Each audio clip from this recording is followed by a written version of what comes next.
হরে কৃষ্ণ ভক্ত স্বজন, তো আপনারা ভিডিও থাম্বনেল দেখে বুঝে গেছেন এটা হচ্ছে আমার বোনের বার্থডে ব্লগের ভিডিও। তো অনেকটা দেরি হয়ে গেছে ব্লগটা ছাড়ার। আসলে ব্লগটার কিছু কথা বলার জন্য আমার টাইমটা লেগেছিল।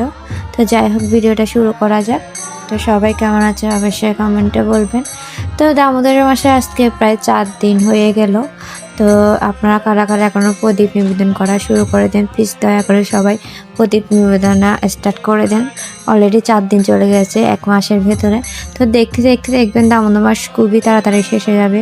তো এই মাসে একটা প্রদীপ নিবেদন করলে ভগবানকে আপনার কোটি জন্মের পুরো পাপ কাজ থেকে মুক্ত হতে পারেন।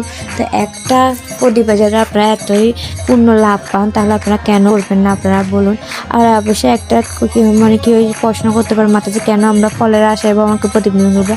এই কলিযুগে অর্ধেক আমার প্রায় মানুষের মানে কোনো কিছু লাভের জন্য কোনো কাজ করে না, তাই ওটার জন্য হলেও ওই উদ্দেশ্যে হলেও ভগবানকে ওটা প্রদীপ নিবেদন করে, তাহলে একটু হলেও ফল পাবেন। তো সবাই প্লিজ দয়া করে এই মাস থেকে প্রদীপ নিবেদন করেন। আর যারা জব করেন আর প্লিজ দয়া করে এই মাসে দয়া করে সবাই জব করুন। যারা 1 মালা জব করেন তারা 1 মালা জব করলে হাজার গুণের জবের ফল পাবেন। আর যারা 16 মালা তারা 32 মালা জব করার চেষ্টা করুন। বেশি বেশি করে এই মাসে 5টা নিয়ম ভালো করে করলে আপনারা মানে ভগবানের খুবই প্রিয় হয়ে উঠবেন। তা হলো ভগবানের ভোরে ভোরে ঘুম থেকে ওঠা, প্রাতঃস্নানে স্নান করা, তিলক ধারণ করা, ভগবানের কীর্তন করা, জপ করা, এমনকি মেন হচ্ছে ভাগবত তো পড়া। তো আমার এটাই বলার, প্লিজ দয়া করে সবাই দামোদর মাসে এগুলো করুন। আর দামোদর মাসে প্রদীপ কীভাবে নিবেদন করবেন, অবশ্যই যারা মাটির প্রদীপ ইউজ করেন তারা শুধু একবারই ইউজ করতে পারবে।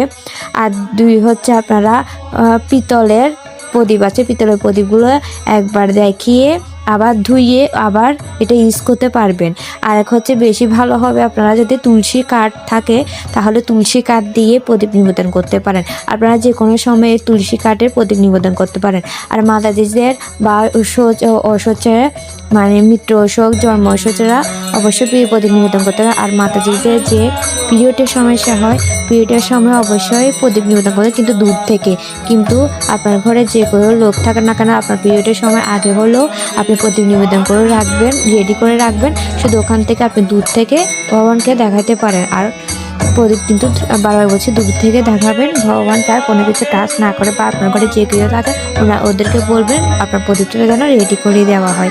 তো অবশ্যই এই প্রদীপ নিবেদন করবেন। আর প্রদীপে কী তেল ইউজ করবেন, তেলগুলো হচ্ছে শুধু তিলের তেল, না হলে ঘি, আর সাথে কর্পূর দিয়ে। আর প্রদীপ কীভাবে নিবেদন করবে, দামোদর অবশ্যই দামোদরের এরকম দামোদরকে রাধা যশোদামা এরকম দামোদর লীলা একটা এরকম চিত্রপট থাকতে হবে। যদি তাও না হয় তাহলে আপনারা রাধা মাধবকে বা গোপালকেও দেখাতে পারেন। আর যারা একদমই পারবে না তারা মোবাইলের মাধ্যমে ভগবানকে প্রদীপ নিবেদন করতে পারেন। আর অবশ্যই ঘিয়ের তেল আর কর্পূর দিবেন অবশ্যই। তো আপনারা যে কোনো টাইমে প্রদীপ নিবেদন করতে পারেন। প্রদীপ নিবেদন কীভাবে করবেন, দামোদরের চরণে 4 বার, নাভিতে 2 বার, মুখমণ্ডলে 2 বার, সর্বাঙ্গে 7 বার। তারপর আপনারা আকাশ নিবেদন করতে পারেন। আকাশে প্রদীপ দেখিয়ে আপনারা ভোরের প্রাতঃ সময়ও আকাশ প্রদীপ দেখাতে পারেন, চেষ্টা করা ভগবান করতে পারেন। দিনে যতবার ইচ্ছে ততবার আপনারা প্রদীপ নিবেদন করতে পারেন। তো আমাদের বোনের জন্মদিন ওই দিনই দামোদর মাস শুরু হয়েছিল। তো আমাদের একবারে বৈষ্ণব সেবা হয়ে গেছিলো দামোদর মাসে। তো দেখুন এখানে সবাই দিনের বেলায় বৈষ্ণব মানে প্রদীপ নিবেদন করেছে। তো ওই জন্য এখানে জন্মদিনের এলাই কাণ্ড আয়োজন করা হয়েছে। তো বৈদিক নিয়মে কীভাবে জন্মদিন পালন করা আপনারা দেখতে থাকুন।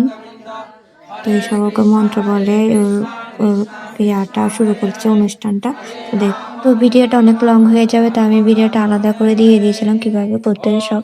তো ওকে সবাই আগে মন্ত্র বলে তারপর সবাই প্রদীপ নিবেদন করে ওকে মানে প্রদীপ দিয়ে তারপর ওকে সবাই দান দুর্গা দিয়ে আশীর্বাদ করলো। এরপরে ও কেক কাটিং করলো। তো তারপর সবাই তার প্রসাদ পেতে বসলো। তো প্রসাদে ছিল বিরিয়ানি, ডাল, তারপর ময়দার সবজি, টক, পায়েস, পাঁপড়। তো সবাই এবার কেক কাটিং করার পরে প্রসাদ পেতে বসলো। তো ভিডিও আজকে পর্যন্ত, সবাইকে হরে কৃষ্ণ।